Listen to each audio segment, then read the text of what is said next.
Hello, this is News Now, reaching you live from iBrandTV News Studio in Lagos, Nigeria. Coming up,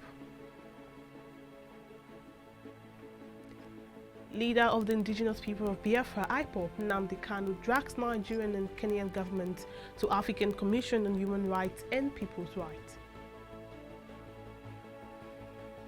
Armed bandits invade Governor Hope Uzodinma's town in Imo State. Police arrest Governor Moral's chief security as part of the ongoing investigation into his assassination. One person dead, 4 missing after an explosion rocks an industrial park in German city.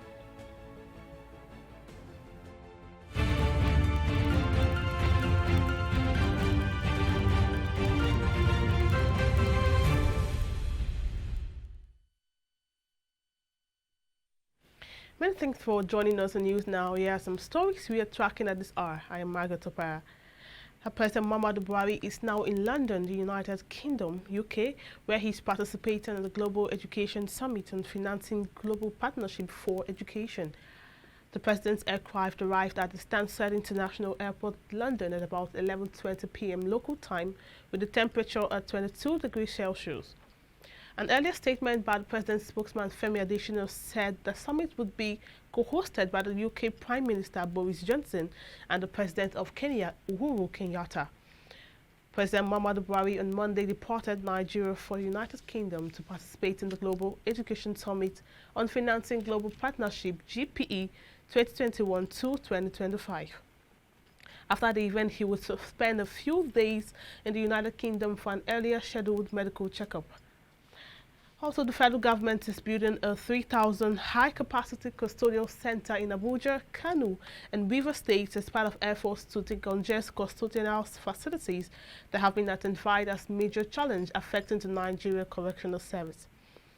The Minister of Interior, Rauf Aregbesola, made this known at the official commissioning of Osun State Command Headquarters of the Nigerian Correctional Service in Osogbo, Osun State Capital. Gaps the President Muhammadu Buhari administration has had to grapple with since inauguration is infrastructure deficit in virtually every area of our nation and national development. This is not less evident in the Nigeria Correctional Service, with a lot of the buildings becoming old, weak, and dilapidated. The atmosphere around custodial facilities and offices was discouraging and appalling. I am therefore very proud to be associated with this huge transformation of the working environment of the service. Beauty is a thing of pride and joy. A befitting and conducive workplace is motivating and inspiring. The human spirit recognizes and appreciates whatever encourages it. I join the officers and men of the Correctional Service in appreciating the addition of this beautiful edifice to the collection of such enhanced facilities to boost their dignity and morale. Now, leader of the indigenous people of Biafra, IPOB, Nnamdi Kanu, has dragged the Nigerian and Kenyan governments to the African Commission on Human Rights and People's Rights to demand accountability for his extraordinary rendition. Kanu's special counsel Aloy Ejimako revealed this in a statement on his Facebook page late Monday. Ejimako said jurisdiction lies with the Commission because Nigeria and Kenya are state parties to the African Charter. Kanu's counsel is requesting he should be restored to his state of being before the rendition. Now, the Oyo State Governor, MAKINDE, has said his administration had been able to strengthen the security architecture of the state by streamlining operations between AMOTEKUN and other security agencies. The governor made their statement while speaking during the special Thanksgiving service to mark the 66th birthday of the presiding pastor of Living Spring Chapel International, Pastor Femi Emmanuel. Governor Makinde noted this administration is doing everything to make AMOTEKUN more professional by giving its operative necessary training, adding that no administration had committed more resources to the issue of security than the current government in the state. Oyo State Governor MAKINDE had described the death of the SARKIN HAUSAWA of IBADANLAND, Alhaji AHMED Tahiru Zungeru, as a huge and personal loss to him and the people of the state. He maintains that the late Alhaji Zungeru had been like a father to him since their paths crossed some years ago, adding that the highly SARKIN HAUSAWA will be sorely missed.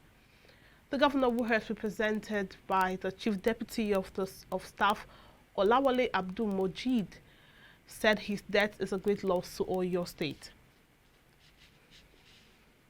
Loss for wars. All Hausa, they are living in Oyo State because Alhaji Ahmad Zungeru, Sarkin Hausawa of IBADANLAND, is a very big father for us and is very doing good for everybody. So unfortunately, since yesterday night, we lost our father. So many people, they are coming from different places to greet everybody for the family house. The demise of Seriki Sabo, it's a big loss to IBADANLAND, Oyo State and Nigeria at large. And it's a bit very painful for me personally because it's like a father to me. And I'm very sure he's a father to the governor of the state. So immediately this happened, I wasn't aware of it. It was the governor that sent a message to me to represent him. So I'm talking on the capacity of His Excellency. He's a very nice man. Okay, sir. He's a friend. He was an associate. We are together before he became the Seriki of this place in 1991. He became the Seriki in 1992. So we are together. Apart from representing OLUBADAN, my progenitor founded this place. So he's a very committed man, very loyal to his people. He's loved by his people. So I wish him Aljana Firdaus.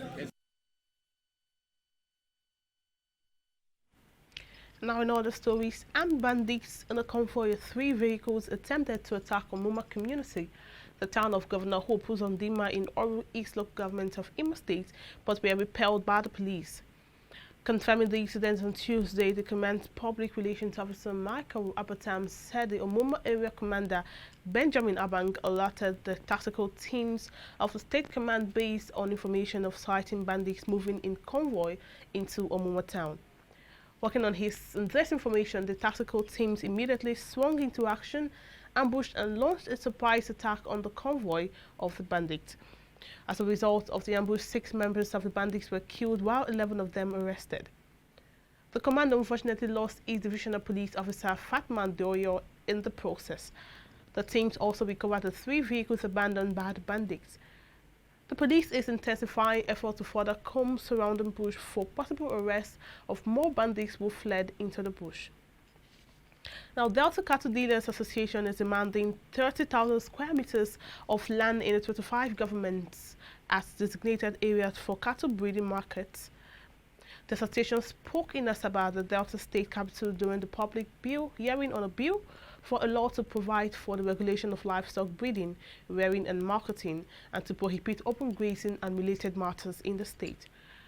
The hearing, organized by the Delta State House of Assembly Joint Committee on Special Bills and that of Agriculture and Natural Resources, had about 12 memoranda from the state government, agencies and stakeholders in livestock businesses. The association's memorandum, signed by the chairman Alhaji Musa Shua, said the 5,000 square meters designated as grazing areas contained in the draft bill was grossly inadequate because of the facilities expected to be in the areas.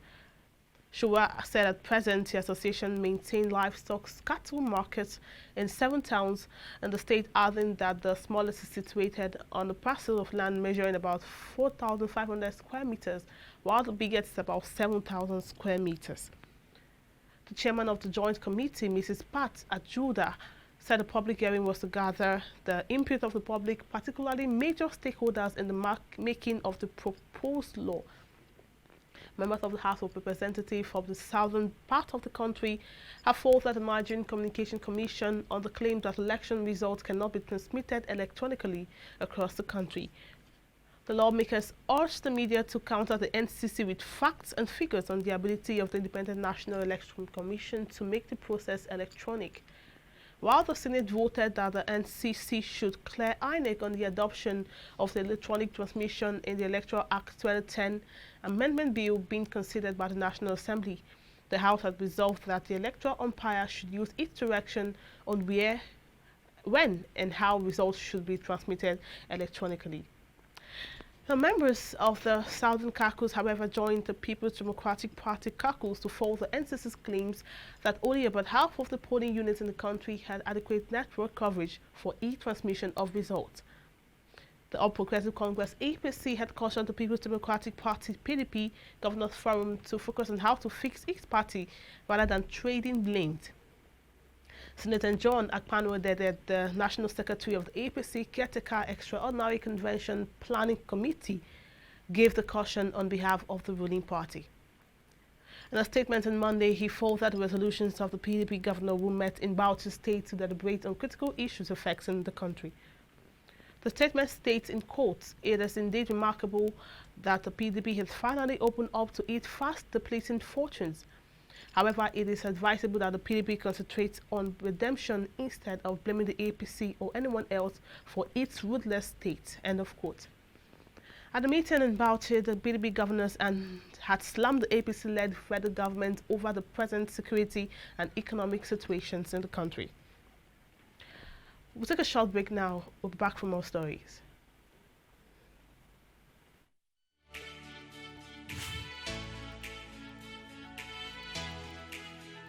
Most people don't understand the magic of a perfect skin, the allure of a well-pampered skin.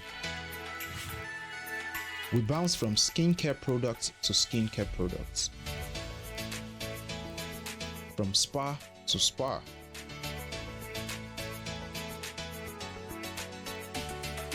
Looking for that ideal solution.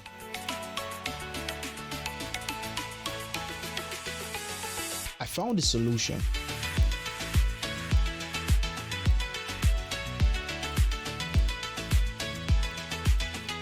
And it's Blemiville Skincare and Spa. My name is Neil, and I'm proud to be a part of the Blemiville family.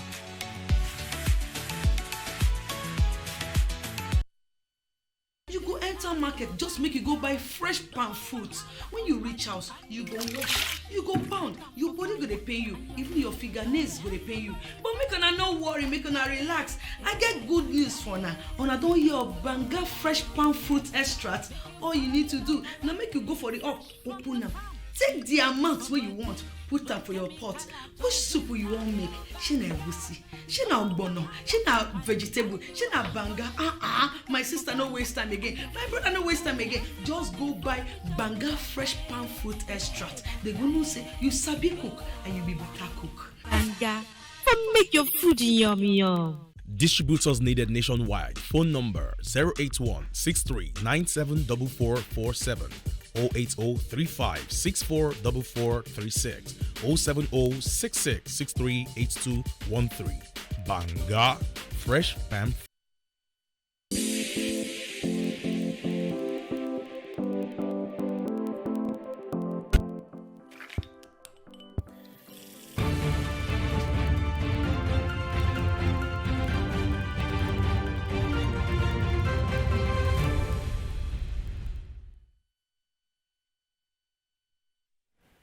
You're welcome back. Now on the Africa scene, at least 57 people drowned on Monday after a boat capsized off the Libyan coast near Homs, the latest tragedy in the Mediterranean, where more than 1,100 have perished this year. The United Nations International Organization for Migration, IOM, said bodies have not been recovered from the shipwreck, but survivors included migrants from Nigeria, Ghana, and Gambia. IOM spokeswoman Safa Machadi told Reuters. Migrant boat departures to Italy and other parts of Europe from Libya and Tunisia have increased in recent months with better weather. Hundreds of thousands have made the perilous crossing in the last years, many fleeing conflicts and poverty in Africa and the Middle East. Now moving on, a country in Tanzania has charged the leader of the main opposition party with terrorism-related offences following his arrest that drew international concern and criticism of the country's new president. Chadman Chairman Freeman Mbowe was detained last week, along with 15 other members of the party in a late-night crackdown. Government critics said bore the hallmarks of the oppressive rule of the country's late leader. State Prosecutor Esther Martin said Mbowe had been charged with 2 counts of economic sabotages, crime that do not allow for bail in Tanzania. Chadema said Mbowe had been charged in Kisutu court with terrorism crimes without his family or lawyers present. The party chairman and other Chadema officials were arrested in the Lake Victoria port city of Mwanza last Wednesday ahead of a planned public meeting to demand constitutional reform. Mbowe was transferred to a prison in Dar es Salaam, where police said he was being held for plotting terrorism acts, including to kill government leaders. And now on the foreign scene, Haitian police said Monday they had arrested the head of juvenile MOISE'S security as part of the ongoing investigation into the president's July 7 assassination. Security Chief Jean Lago Civil is suspected of involvement in the plot that saw MOISE'S killed at home in the middle of the night by armed commandos who bypassed the president's guards without firing a shot. Civil had already been placed in solitary confinement at a prison in Delmas near Port-au-Prince. Details of the assassination remain unclear, but newly installed Prime Minister Ariel Henry had promised to bring MOISE'S killers to justice. Now, police have arrested some 20 Colombian mercenaries as part of the plot the say was organized by a group of Haitians with foreign ties. 1 person is dead and 4 are missing after an explosion rocked an industrial park in the western German city of Leverkusen on Tuesday, sending dark plumes of smoke into the sky. A fire at the Chapman site, which includes chemical companies Bayer, and had been extinguished after an explosion at about 9:40 a.m. local time, park operator Correntes said. Emergency services have rescued 12 injured people and further 4 who were seriously injured, said the city of Leverkusen, which lies north Cologne. In addition, 5 people were missing, it said. Wealth TV, citing the city's security authority, reported that 1 person was dead. It was unclear whether that one of the missing. The area around the site was sealed off by surrounded emergency vehicles. Up next is sports with Judeji.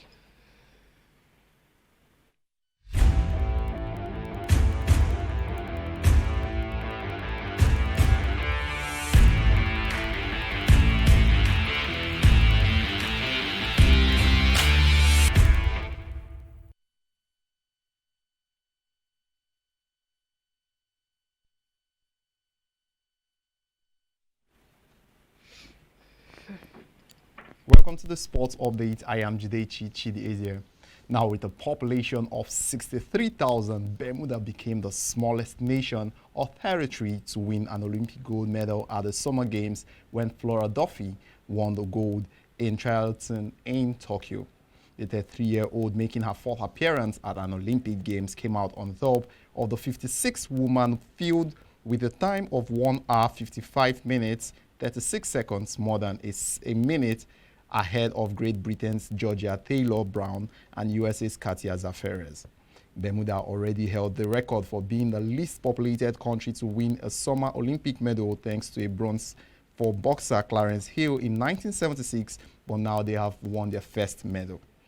I think the whole of Bermuda is going crazy, Duffy said after her historic feat. That's what makes it so special for me, that is.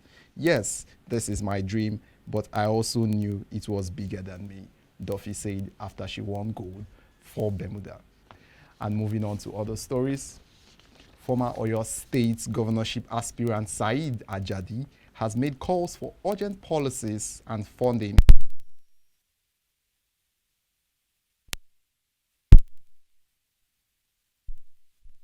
after presenting gifts to winners of the 5-a-side under 14 competition held recently in Ibadan, the Oyo State capital. Ajadi noted that investments in youth development will be the biggest export of every developing nation. Talent hunt. We are trying to encourage sports, and We believe that we have a lot of talent that we can showcase. I'm a footballer. I played football for my secondary school, and I see that if we catch them young, which they did for us, and give us the support that they need, Nigeria can go a lot of places with the kind of talent that we've showcased in the past with our players. And I believe strongly that football unites Nigeria. When you hear Nigeria, you hear football, everybody's one. So we should be able to start from football and all the other sports. That's why I did the talent hunt. So that the young men between the age brackets of 15 and 18, we can work with them, train them, groom them, we can support them to go for tournaments, and at the end of the day, they can be pouched into the football team of the federation. And that's all for now on the sports update. Margaret, it's all yours now.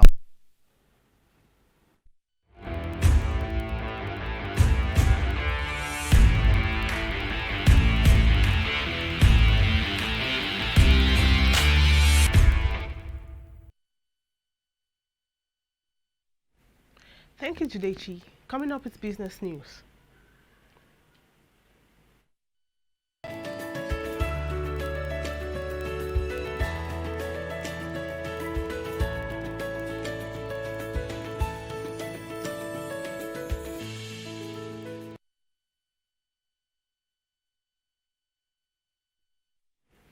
And now in business news, Nigeria's revenue to gross domestic product ratio, which fell to between 5 and 6% last year, is the lowest in the world, the World Bank said on Monday.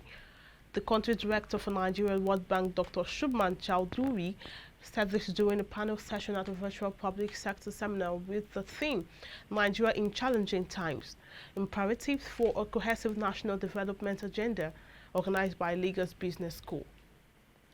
Chowdhury will stress the need for private investment for the country to realize its potential, said the private sector in the country is struggling to breathe. The federal government will end most of its electricity subsidy payments, estimated at 30 billion naira per month, beginning next year.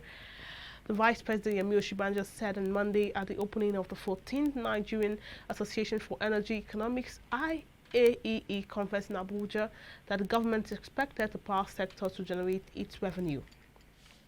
Now, the conference theme is strategic response to the energy sector of the consequences of COVID-19 on African economies.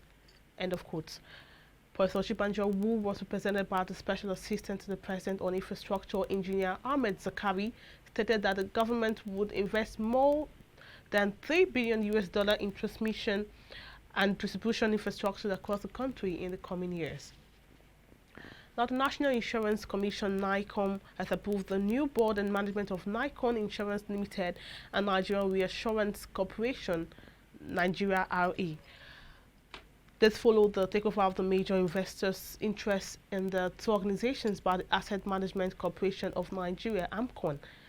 In a statement, Head Corporate Communication Department Jude Wowzel said the Bureau for Public Enterprises BPE is partnering AMCON to stabilize in the operations of the organizations. AMCON listed members of the new board of Nikon Insurance as Lamis Shehu Diko, Chairman, Henry Uko Ationu, Managing Director and Chief Executive Officer, and John Abu Oidi, Executive Director of Finance and Administration, among others. The Committee on Public Accounts of the House of Representatives have recommended that former and serving management staff of several ministry departments and agencies of the federal government be prosecuted by the Economic and Financial Crimes Commission for failing to render audited accounts. The committee also asked several MDAs to refund monies released to them by federal government for failing to render accounts. The report by the Office of the Auditor General of the Federation covering 2014 to 2018, which was presented to the National Assembly, had indicated many MDAs and officials. The committee had held investigative hearings on the audit queries and laid its report before the House for consideration. Entertainment news is next.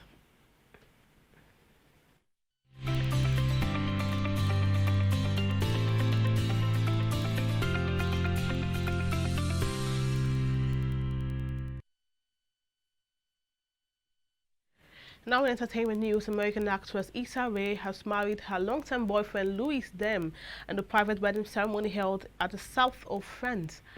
Rae teasingly confirmed this on her Instagram page as she shared pictures of her wedding, calling it an impromptu photo shoot. A source revealed to Entertainment Online that guests came from various locations to attend the private wedding ceremony. Some of the lucky guests were able to have an invite to stay at a hotel nearby known as John Cap Ferrat. Major details about her wedding ceremony remain top secret as at the time of filing this report.